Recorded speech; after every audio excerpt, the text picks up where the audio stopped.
Hello again. So I shared this story earlier today. It's a story from about 20 plus years ago when I was running a very nice bar canteen in Kingston upon Thames in Surrey. And on one particular evening we were all going to go for drinks. And one of our friends said, "Oh, I won't be able to go for drinks because I'm a bit short at the moment." So we all sort of was like, well, come on, we'll take care of you. Don't worry, it's all right.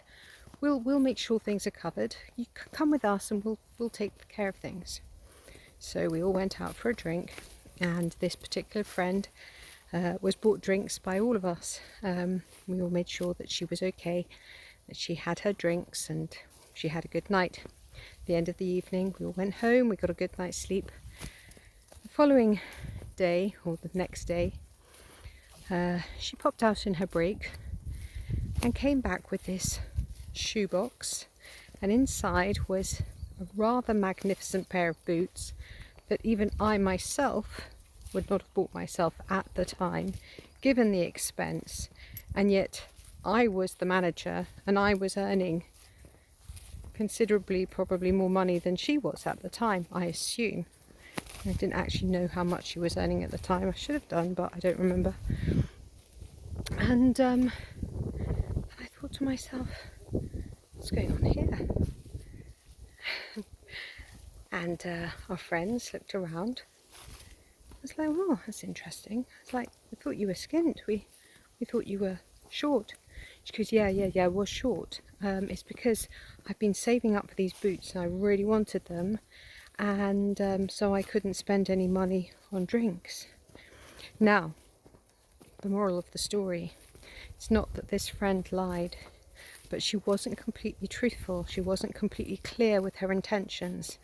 And the thing is that there we were, all of us, and a higher percentage rallying around to get her drinks, but not considering our own finances and our own abundance. And this was a real learning curve for me at the time, because at the time it made me realize just how we all consider money in different ways, and how we consider short of money, having a lot of money. All of these things that go with money vary from person to person. So had she said at the time, listen guys, I would love to join you for a drink, what a lovely idea. However, I'm saving for a pair of boots that I just think the world of. They're so gorgeous, and the only way that I can get those is if I'm really careful with what I spend. Going out for a drink with you all is a great idea. Maybe we could do something different, like have a cup of tea at somebody's house, because maybe there's things in life that you also want to get for yourselves, or start saving your money. But we won't reach that if we're going out for drinks all the time. Because the thing is that at that moment she obviously was the wiser one when it came to looking after finances, and yet she wasn't sharing that knowledge with the group. She wasn't being clear about her intentions with the group. So what she did instead was to take from the group, and then the group felt deflated, because there they had been generous and giving with everything that they had, oversharing in many ways, only to see her a few days later turn up with this pair of boots that was very expensive, I have to say, at the time. And there they were now in a pickle, because they didn't have the funds to probably get through the month. Who knows, I can't remember, it's a long time ago. So I thought I'd share this, because even though it's a long time ago, finances is something that we often have challenges with.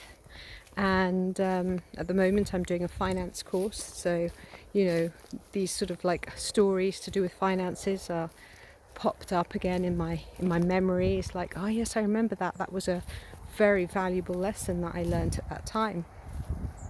So I thought I'd share this in case it's of any use to anybody, and I send you all a lot of love and light. Peace.